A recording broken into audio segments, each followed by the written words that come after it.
Bien. Respira hondo, porque lo que voy a contarte hoy no es solo el análisis de una serie de televisión. Es el obituario de un fenómeno cultural, el cierre de una aventura que comenzó en 2016 y que terminó, literalmente, el último día del año 2025, cuando millones de personas alrededor del mundo se sentaron frente a sus televisores, portátiles y teléfonos para ver el final de Stranger Things, y colapsaron los servidores de Netflix. Sí, Netflix se cayó. El gigante del streaming, que mueve miles de millones de dólares al año, no pudo aguantar la cantidad de gente que quería ver el capítulo final al mismo tiempo. Eso ya te dice algo sobre la magnitud de lo que estamos hablando. Pero aquí está la paradoja: esta misma serie que hizo colapsar una plataforma global, que generó millones de memes, que vendió más juegos de Dungeons y Dragons que en décadas, que convirtió a un grupo de niños desconocidos en estrellas mundiales, terminó su historia de una manera que dividió a su fanbase en dos bandos absolutamente irreconciliables. Un bando que lloró de emoción, y otro que lloró de rabia. ¿Qué pasó? ¿Cómo llegamos aquí? ¿Por qué una serie tan amada terminó siendo tan polémica? ¿Y qué demonios son todos esos cabos sueltos que los hermanos Duffer dejaron flotando en el aire como globos sin amarrar? Hoy lo vamos a ver todo. Desde el principio. Desde antes de que existiera Hawkins, desde antes de que existiera el Upside Down, desde una teoría conspirativa del gobierno estadounidense y dos gemelos frikis de Carolina del Norte que soñaban con hacer películas. Vamos desde el punto cero hasta el día de hoy, que la franquicia ya está viva con un spin-off animado que se estrena este mismo mes. Todo esto, sin parar, sin filtros y con todo el cariño del mundo hacia una serie que, queramos o no, cambió la manera en que consumimos ficción. Ponte cómodo. Esto va a ser largo. Y lo va a valer. Corría el año 2010 y dos hermanos gemelos llamados Matt y Ross Duffer, nacidos en Durham, Carolina del Norte, estaban obsesionados con una idea que nadie quería comprar. Los hermanos Duffer crecieron en Carolina del Norte, y desde pequeños tenían una fascinación enorme por el cine. Cuando los dos fueron aceptados en la Universidad Estatal de Florida, rechazaron la oferta porque la institución no quería que trabajaran juntos. Esquire Colombia: eso ya te habla del tipo de personas que son. No eran el tipo de gente que acepta separarse para cumplir las reglas del sistema. Eran, desde niños, un equipo inseparable. Comenzaron a hacer películas desde tercer grado, usando una cámara de vídeo y 8 que fue regalo de sus padres. Wikipedia imagina eso: dos niños de 8 años filmando sus propias aventuras en el jardín de su casa, editando sus propias escenas, construyendo su propio lenguaje visual antes de saber siquiera que existía Hollywood. Su primera película fue una adaptación del juego de cartas Magic, The Gathering. El friquismo venía de fábrica. Después de trabajar en episodios de la serie Wayward Pines junto a M. Night Shyamalan, sintieron que estaban listos para crear su propio proyecto. Pero no nació de la nada. La inspiración original venía de un lugar muy oscuro y fascinante. En su concepción inicial, los hermanos Duffer se sintieron motivados por relatos sobre experimentos secretos gubernamentales que circularon en Estados Unidos durante la Guerra Fría. Infobae en concreto, se obsesionaron con algo llamado el Proyecto Manto, una teoría de la conspiración que afirma que el gobierno americano realizó experimentos de control mental y viajes en el tiempo en una base secreta en Long Island, Nueva York. Y también se inspiraron en el Proyecto MKUltra, que ese sí es real, un programa de la CIA, activo entre los años 50 y 70, que experimentó con la manipulación de la mente humana sin el consentimiento de los sujetos. Matt Duffer explicó: Stranger Things evolucionó a partir de una historia paranormal sobre un niño desaparecido cuando empezamos a hablar sobre los misteriosos experimentos gubernamentales que estaban ocurriendo al final de la Guerra Fría, justo cuando proyectos como MKUltra estaban finalizando. Infobae: esto es importante porque explica por qué Eleven no es solo un personaje de ciencia ficción. Es el reflejo de algo que realmente ocurrió: niños usados como cobayas por instituciones que debían protegerlos. Así que los Duffer escribieron el guión. Lo titularon Manto. Crearon un libro de presentación de 20 páginas diseñado para parecer una novela de Stephen King. Hicieron un falso tráiler con 20 o 30 películas que los habían inspirado. Y luego salieron a venderlo. Y los rechazaron. Y los volvieron a rechazar. Fueron rechazados más de una docena de veces, cambiaron de productora y recibieron múltiples sugerencias para eliminar a los niños como protagonistas o abandonar la estética ochentera. Esquire Colombia: todo el mundo les decía lo mismo: los niños no venden, los años 80 ya no están de moda, el terror fantástico no funciona en televisión. ¿Y saben qué hicieron los Duffer? Ignoraron cada uno de esos consejos. Hasta que llegó Netflix. En ese momento, la plataforma ya había demostrado que podía apostar por contenido original arriesgado, y leyó el piloto de lo que entonces se llamaba Manto. Netflix compró toda la primera temporada por un monto no revelado después de leer el piloto. Cuando los Duffer lo anunciaron a sus conocidos, probablemente nadie lo creyó del todo. Era una apuesta rarísima, extravagante, nostálgica. Era exactamente el tipo de proyecto que se supone que no funciona. El nombre cambió de Manto a Stranger Things porque cambiaron la ubicación de Long Island, Nueva York, a un pueblo ficticio de Indiana llamado Hawkins. Y el 15 de julio de 2016, el mundo conoció a Eleven, a Mike, a Will, a Dustin, a Lucas y al Upside Down. Pocas veces en la historia del entretenimiento moderno se puede señalar el momento exacto en que algo pasa de ser una serie más a convertirse en un evento cultural. Con Stranger Things, ese momento fue casi inmediato. La primera temporada llegó de golpe, sin previo aviso de lo que iba a causar. 8 episodios que contaban la desaparición de un niño de 12 años en un pueblo pequeño de Indiana, la aparición de una niña de cabeza rapada con poderes telepáticos escapada de un laboratorio secreto del gobierno, y una dimensión paralela llena de oscuridad y monstruos. Sonaba raro. Era raro. Y era absolutamente adictivo. La temporada 1 obtuvo un 97% en la Rotten Tomatoes. 97%. Eso es casi perfección según los críticos. Y el público estuvo totalmente de acuerdo.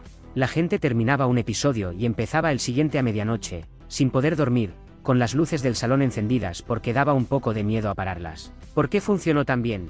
Varias razones. La primera es obvia, la nostalgia.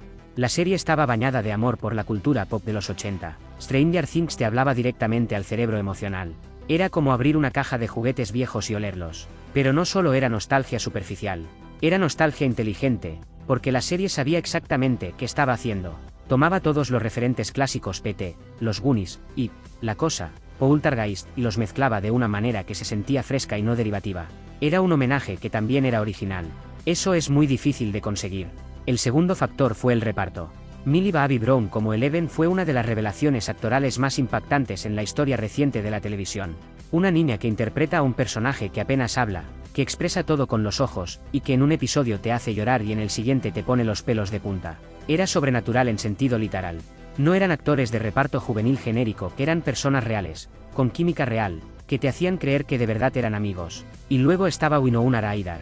Para muchos, Stranger Things fue la bienvenida de vuelta de Winona Ryder al mainstream.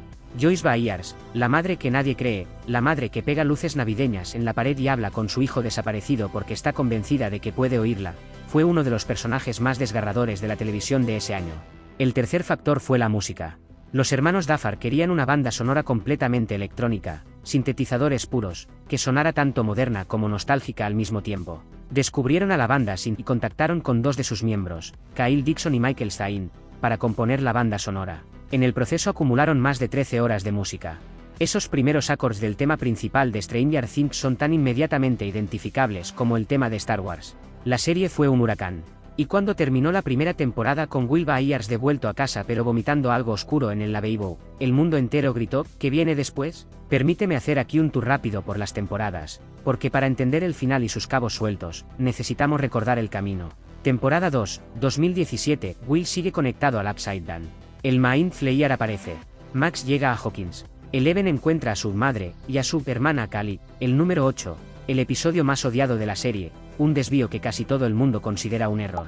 La segunda temporada obtuvo un 94% en la Rotten Tomatoes RPP Noticias, aunque el fandom la tiene más dividida que los críticos. Los fans de siempre la adoran. Los que entraron más tarde la consideran la más floja de las primeras 3. La hermana de Eleven nunca más aparece en la serie. Primer cabo suelto que les apunto.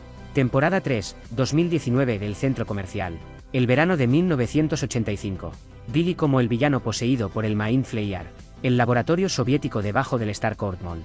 Jaapar muere, ¿o no?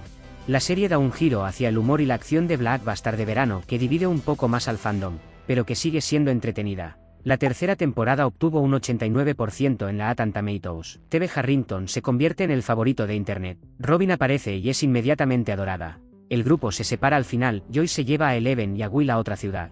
Hawkins queda literalmente rota. Temporada 4, 2022 y aquí llegamos al punto de inflexión. Después de 3 años de espera, la temporada 4 llegó en 2 partes y fue, para muchos, la más ambiciosa y cinematográfica de toda la serie. Vecna. Henry Creel. El número 1. La revelación de que el gran villano de todo no era el Mind Flayer sino un ser humano, Henry Creel, el primer sujeto de los experimentos de Hawkins, que se convirtió en el amo del Upside Down. Kate Bucci, Running Up That Hill. Max en el aire. 4 episodios que duraban casi como películas. La serie se volvió más oscura, más violenta, más adulta. Y el final dejó a Hawkins literalmente en ruinas, con 4 portales abiertos al Upside Down que empezaban a fusionarse en uno solo. La temporada 4 terminó con una promesa implícita, la temporada 5 iba a ser el apocalipsis definitivo. Iba a ser la batalla final. Iba a responder todo. Iba a ser legendaria. Lo fue. La temporada 5 se anunció oficialmente el 17 de febrero de 2022. Tardó 3 años en llegar por múltiples razones, entre ellas las huelgas del sindicato de actores y guionistas de Hollywood en 2023, que paralizaron la producción de medio sector del entretenimiento. En febrero de 2022, la serie fue renovada para una quinta y última temporada que, después de los retrasos por la huelga SAG-AFTRA, comenzó su producción el 8 de enero de 2024. 3 años de espera generan expectativas monstruosas. 3 años de teorías en Reddit y YouTube, de vídeos de análisis, de fanfictions, de debates sobre si Eleven moriría o no, sobre qué era realmente el Upside Down, sobre si Henry Creel tenía más historia por contar, sobre el destino de cada personaje. La fanbase había construido en su imaginación una temporada final perfecta, y esa temporada perfecta imaginaria iba a competir directamente con la temporada real. La temporada final se estrenó en 3 partes, el volumen 1 el 26 de noviembre de 2025 con 4 episodios, el volumen 2 el 25 de diciembre con 3 episodios, y el episodio final el 31 de diciembre de 2025. Estrategia de dividir el estreno en partes ya la habían usado en la temporada 4 con bastante éxito, manteniendo la conversación activa durante semanas. Aquí la hicieron todavía más extrema, Navidad y Nochevieja como fechas de lanzamiento. Marketing puro y duro. La temporada final se sitúa en el otoño de 1987, un año y medio después de los eventos de la cuarta entrega. Hawkins ha quedado marcada por las grietas abiertas entre la realidad y el Upside Down, mientras sus habitantes enfrentan una amenaza que ya no se oculta en las sombras. El comercio. La sinopsis sonaba épica: Vecna ha desaparecido, el gobierno tiene la ciudad bajo cuarentena militar, y Eleven está en la clandestinidad otra vez mientras el grupo intenta encontrar y matar definitivamente al gran villano. Los primeros 4 episodios llegaron y las reacciones fueron complejas. La crítica especializada dictó sentencia: era una de las temporadas menos sólidas de la serie, aunque con recepción mayoritariamente favorable. La temporada 5 registraba un 87% en la Rotten Tomatoes, menor frente a entregas previas, confirmando la tendencia a la baja. Algunos críticos la elogiaron. IGN escribió: después de un primer episodio torpe y cargado de exposición, los Duffer rápidamente recuperan su ritmo. Estos 4 episodios son un bienvenido regreso al pueblo y a los personajes de Hawkins. Pero otras voces fueron más duras. Una crítica española señalaba que la temporada apuesta demasiado por ser más de lo mismo, que tarda demasiado en arrancar y que el único episodio con el que realmente se disfruta ha sido con el 4. Y había críticas más de fondo. Una reseña detallada señalaba: la esencia de Stranger Things siempre fue la amistad. El misterio importaba, el terror importaba, pero lo que mantenía unida a la audiencia era el vínculo entre los personajes. En esta temporada, esa química prácticamente desaparece. Los personajes están tensos, cortantes, lejanos. Críticas polares. Eso duele leerlo, porque es verdad, y los fans lo sentían también. Luego llegó el volumen 2, en Navidad, y las cosas se pusieron interesantes por las razones equivocadas. El episodio 7 de la temporada 5, titulado The Bridge, el puente, se convirtió en el episodio más comentado y más polémico de toda la temporada. La razón: Will Byers, Noah Schnapp, se declaró homosexual ante sus amigos en un largo monólogo, justo cuando los chicos de Hawkins se preparaban para enfrentarse al malvado Vecna. La escena en sí llevaba cocinándose desde la primera temporada. Cualquiera que haya seguido la serie con atención había captado que Will era gay, la forma en que lo trataban en el colegio, la naturaleza de su conexión emocional con sus amigos, los momentos de incomodidad al hablar de chicas. Era un subtexto que los creadores habían cultivado durante años con delicadeza. Y en la temporada 5 decidieron volverlo texto explícito. ¿Cuál fue el problema entonces? Que la escena fue criticada, no tanto por su contenido, sino por su ejecución y su contexto narrativo.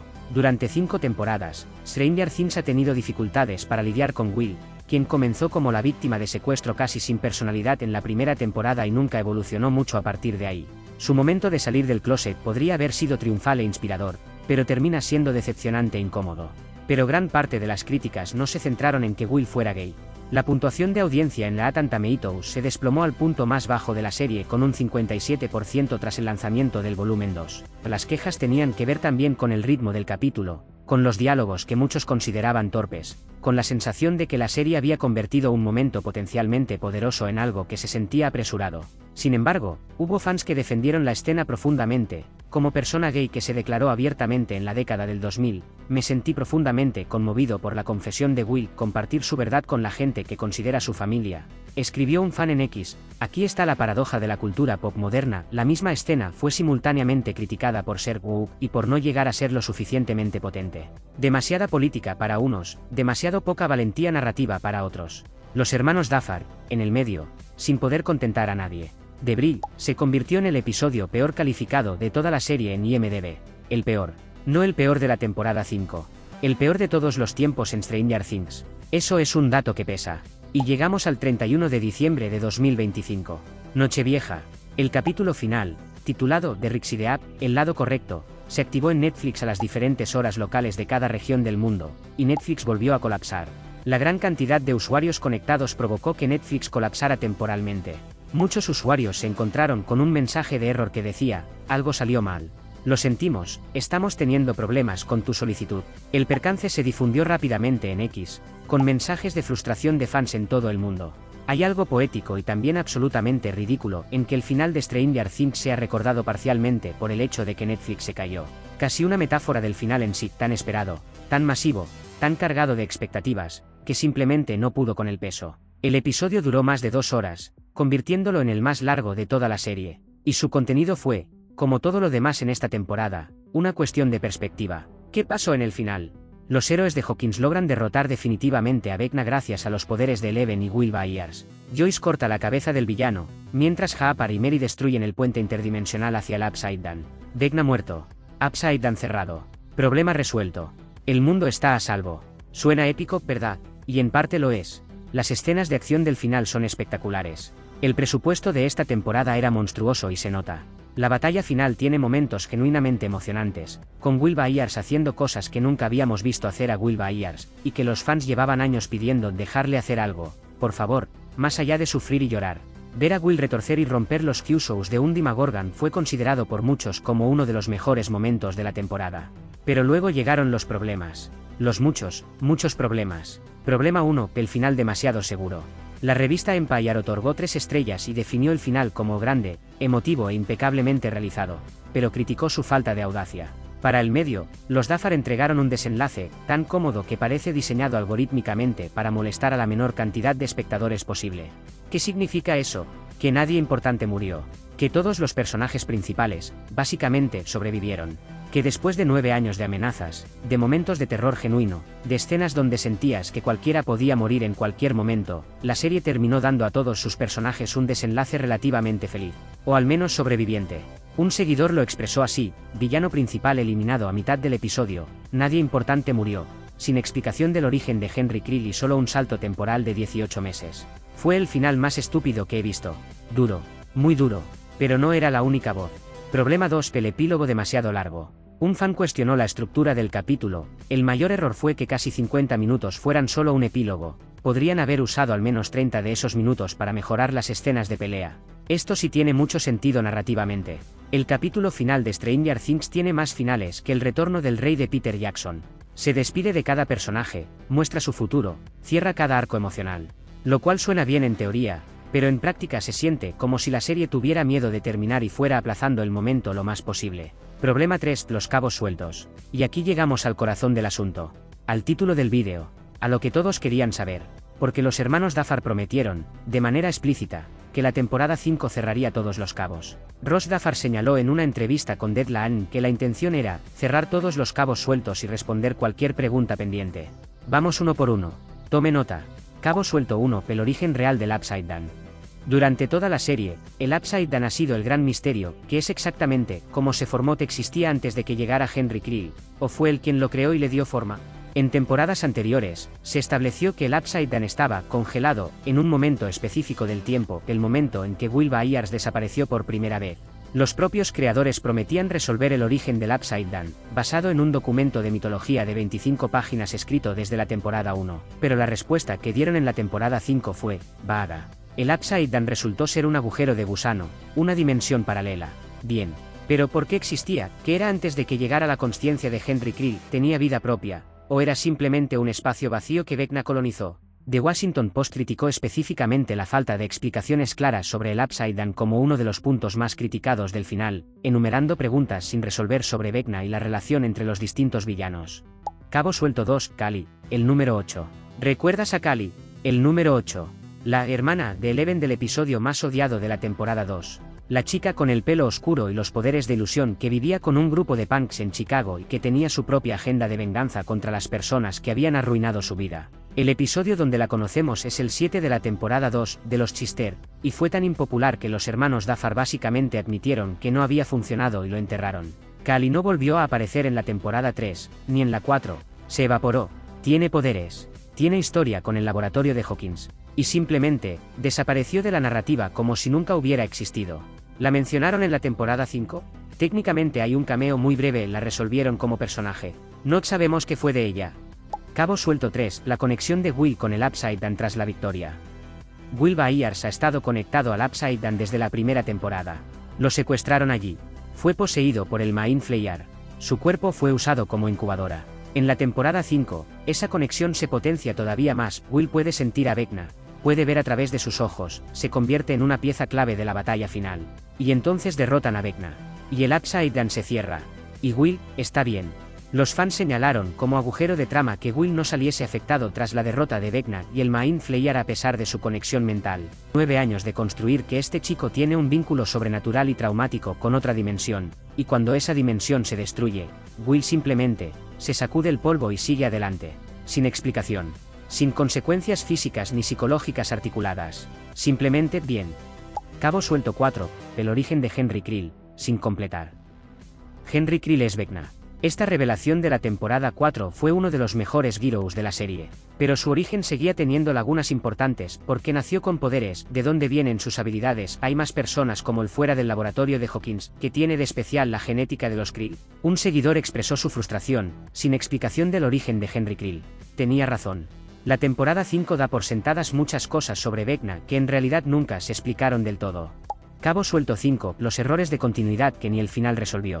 Entre los fallos más comentados por los fans se encuentran objetos fuera de época y vestimenta que aún no existía. En el episodio final del volumen 2, cuando Hali trata de escapar de Vecna, se le ve una prenda de vestir de la marca Andara Armor, que surgió en 1996, cuando la serie está ambientada en 1987.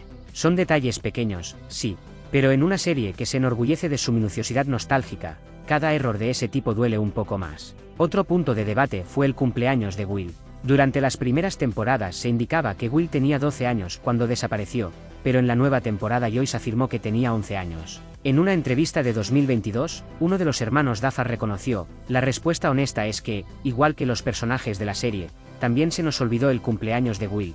Los creadores se olvidaron del cumpleaños de uno de sus protagonistas principales. No sé si eso es encantador o preocupante. Cabo suelto 6, el sacrificio de Eleven y su destino ambiguo. El enigma que la serie deja abierto es el aparente sacrificio de Eleven, quien se desvanece en el mundo alterno cuando el agujero de gusano empieza a colapsar. Ella desaparece. Y esto deja en el aire una pregunta enorme: que está muerta, está atrapada en algún lugar entre dimensiones, ¿puede volver? En el epílogo vemos cómo los personajes procesan su ausencia, y hay una implicación de que quizás no está muerta del todo. Pero la resolución es deliberadamente ambigua. Para algunos esto es poético, la serie termina con una nota de incertidumbre que respeta la complejidad de la historia. Para otros, es simplemente frustrante, 9 años invirtiendo emocionalmente en un personaje para terminar sin saber exactamente qué le pasó. Cabo suelto 7, el Mind Flayer y su autonomía. A lo largo de la serie siempre hubo ambigüedad sobre si el Mind Flayer era una entidad independiente con su propia voluntad o simplemente una extensión de Vecna. La temporada 4 pareció resolverlo en favor de la segunda opción. Pero si es así, ¿por qué aparecía en el Upside Down antes de que Henry Krill llegara allí o no aparecía? ¿El Mind Flayer existía antes o no? Esta es una de las preguntas mitológicas de la serie que nunca tuvo una respuesta limpia y satisfactoria. Seamos justos, porque esto no es solo un velorio. La temporada 5 tuvo momentos genuinamente brillantes que hay que reconocer. La factura técnica. Visualmente, esta temporada es un lujo. Da igual lo que se piense del Guián, la producción es de nivel cine. La iluminación del mundo del revés, los nuevos diseños de criaturas, las secuencias largas de acción, todo está medido al milímetro. Se nota que Netflix puso presupuesto para que sintiéramos que era el final. Críticas polares. La música. Fiel a su tradición, la temporada 5 eligió canciones icónicas para sus momentos más importantes. La música volvió a ser protagonista en el cierre, con canciones de Prince, David Bowie e Iron Maiden. Una de las reseñas más entusiastas fue la de Kalaidar, que calificó el episodio final como el mejor de toda la temporada 5. Según esta crítica, el extenso metraje juega a favor del relato, ya que permite cerrar los arcos narrativos de todos los personajes. El episodio 4.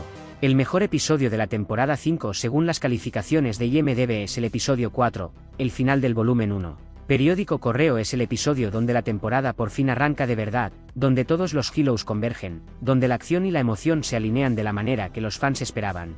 Si toda la temporada hubiera tenido ese nivel de energía, probablemente estaríamos hablando de algo diferente. Mirando la temporada 5 como un todo, y mirando también la trayectoria de la serie desde el principio, hay un patrón que vale la pena nombrar. Stranger Things es una serie que fue mejorando durante sus primeras temporadas y luego empezó a acumular demasiado peso. El problema es estructural. En la temporada 1 tenías un elenco de personajes manejable en una historia relativamente contenida. En la temporada 4 ya tenías 3 grupos diferentes en 3 localizaciones distintas, cada uno con su propio arco narrativo, cada uno compitiendo por tiempo de pantalla con todos los demás. Un crítico señaló que la serie ha estirado su fórmula demasiado tiempo y que Millie Bobby Brown, en este punto, no interpreta ya a Eleven, sino al personaje que adoran los fans. Esta es una observación perspicaz. Cuando una serie se vuelve tan grande, los actores dejan de interpretar a sus personajes y empiezan a interpretar la versión de sus personajes que el público quiere ver. Es una trampa de la que casi ninguna franquicia de larga duración escapa. Algunos fans se quejaron de que el guión de la nueva temporada no era sólido, con personajes que emiten demasiadas exposiciones y riñen entre abundantes efectos especiales. Había superado al storytelling. El espectáculo había devorado a la historia. Y sin embargo, lo que pasó con Stranger Things es que fue víctima de sus propios estándares imposibles. Estableció una primera temporada tan cercana a la perfección que todo lo que vino después fue juzgado con ese rasero. Cada temporada que no alcanzara ese nivel de magia espontánea, de frescura, de sensación de descubrimiento, iba a ser decepcionante por comparación. Y eso es injusto, pero es la realidad del fenómeno cultural. Aquí viene la parte interesante para los que pensaban que con el 31 de diciembre de 2025 se acabó todo. ¿Por qué no? Netflix no va a dejar morir una de sus gallinas de los huevos de oro. Y los Duffer tampoco. El universo de Hawkins va a continuar, en nuevas formas. Primero, el documental. El documental One Last Adventure, The Making of Stranger Things 5, se estrenó el 12 de enero de 2026 en Netflix, mostrando un vistazo único al rodaje de la serie. Spin-off para los fans que quieren saber cómo se hizo todo, qué pensaban los actores mientras rodaban sus últimas escenas, cuánto costó emocionalmente decir adiós a personajes que han habitado durante casi una década. Netflix también está desarrollando una serie derivada live action que todavía no tiene título oficial. Anunciado inmediatamente después del final de Stranger Things, este proyecto ofrecerá a los fans una historia completamente nueva, ambientada en una década diferente y con personajes inéditos, con conexiones indirectas al universo original. Tercero, y esto es lo que nos tiene a todos en alerta máxima ahora mismo, Stranger Things, Tales from 85 Est. La serie está ambientada en Hawkins en el invierno de 1985, donde los personajes originales deben enfrentarse a nuevos monstruos y desenredar un misterio paranormal. Sí, mientras estás viendo este vídeo, el universo de Stranger Things ya está vivo en su nueva forma animada. La serie animada contará con 10 episodios de 30 minutos. En el formato es completamente diferente, animación en 3D, personajes más jóvenes, estamos en 1985, entre la segunda y la tercera temporada, una amenaza nueva del Upside Down que aparentemente sobrevivió a los eventos de la temporada 2. Ningún actor original repite su papel en versión animada, lo cual generó controversia entre los fans más puristas. Pero la decisión tiene sentido, los actores originales ahora tienen entre 20 y 25 años. Hacer que doblen versiones animadas de sí mismos a los 12 años habría sido extraño. El tráiler muestra a los protagonistas celebrando el regreso de la normalidad, con peleas de bolas de nieve y banter juguetón, hasta que una misteriosa nueva puerta se abre, liberando criaturas que sugieren que algo del Upside Down sobrevivió al año anterior. ¿Y saben qué? Esto podría ser exactamente lo que la franquicia necesita en este momento. Un reinicio tonal. Una historia más pequeña, más íntima, más divertida. Sin el peso de tener que cerrar 9 años de mitología. Sin las expectativas imposibles del final de una serie. Solo niños en bicicletas, monstruos del Upside Down, sintetizadores y nieve. La esencia pura de lo que enamoró a todo el mundo en 2016. Llevo un rato hablándote de cabos sueltos, de críticas negativas, de fans enfadados, de decisiones narrativas cuestionables. Y antes de cerrar, necesito decir algo importante. Todo eso no invalida lo que Stranger Things fue. Stranger Things cambió la televisión. No es exageración. Es un hecho documentado. Antes de Stranger Things, el modelo de Netflix para una serie dramática era muy específico, algo como House of Cards, algo como Orange is the New Black. Adulto, urbano, político, sofisticado. Stranger Things demostró que una serie de género fantástico dirigida a un público amplio, con niños como protagonistas, podía ser no solo rentable sino culturalmente imprescindible. Abrió la puerta para que Netflix apostara por proyectos más arriesgados y más peculiares. Cambió la música. Kate Bush lleva décadas siendo una artista extraordinaria y respetadísima en círculos de culto, pero fueron Max Mayfield corriendo a través del cementerio y Running Up That Hill los que la pusieron en el número 1 de las listas 40 años después de que la canción fuera publicada. Eso no tiene precedente. Eso es poder cultural. Revivió el interés por la época. La estética de los 80 estaba ya en tendencia cuando llegó Stranger Things, pero la serie la canonizó. Los Chucks All Star, los cassettes, los sintetizadores, los parches en las mochilas, el D&D. Si eres menor de 25 años y tienes interés genuino por la cultura de los 80, hay muchas posibilidades de que Stranger Things sea parte de la razón. Lanzó carreras. Estos chicos eran desconocidos en 2016. Hoy son estrellas globales. Eso no pasa todos los días. Y, sobre todo, Stranger Things recordó a toda una generación lo que se siente cuando una historia te atrapa de verdad. La sensación de terminar un episodio a las 2 de la mañana y preguntarte si no eres demasiado mayor para ponerte a llorar por personajes de ficción. La sensación de que la historia que estás viendo importa, que tiene peso, que tiene consecuencias emocionales reales aunque ocurra en un pueblo ficticio de Indiana con monstruos de otra dimensión. El final fue perfecto. No dejó demasiados cabos sueltos. Si fue la temporada 5 la mejor de la serie, definitivamente no vale la pena el viaje completo de 5 temporadas. Sin lugar a dudas. ¿Y ahora qué? Así que aquí estamos. Mayo de 2026. Stranger Things como serie principal ha terminado. El capítulo final fue una mezcla de grandeza y frustración que generó debates que probablemente durarán años. Y mientras tanto, el universo sigue expandiéndose, una serie animada a punto de estrenarse, un spin-off live action en desarrollo, un documental ya disponible. Los hermanos Duffer, esos dos gemelos frikis de Carolina del Norte que hacían películas con una cámara y 8 de regalo de sus padres, que recibieron más de 15 rechazos antes de que alguien les diera una oportunidad, que insistieron en hacer una serie protagonizada por niños y ambientada en los 80 cuando todo el mundo les decía que era un suicidio comercial, crearon algo que va a vivir en la memoria colectiva durante décadas. Eso no se discute. Los cabos sueltos quedaron. El origen exacto del Upside Down sigue siendo parcialmente misterioso. Will Byers merece más explicaciones sobre lo que significa para su biología y psicología haber estado tan profundamente conectado a otra dimensión durante años. Eleven flota en una ambigüedad narrativa que puede leerse como poética o como irresponsable según el día. Pero la historia fue contada. Hawkins vivió. Los chicos crecieron. El amor fue más fuerte que los monstruos. Y en el último episodio, hubo un momento, sea cual sea la escena que te llegó a ti personalmente, porque para cada espectador es diferente, en que probablemente sentiste algo.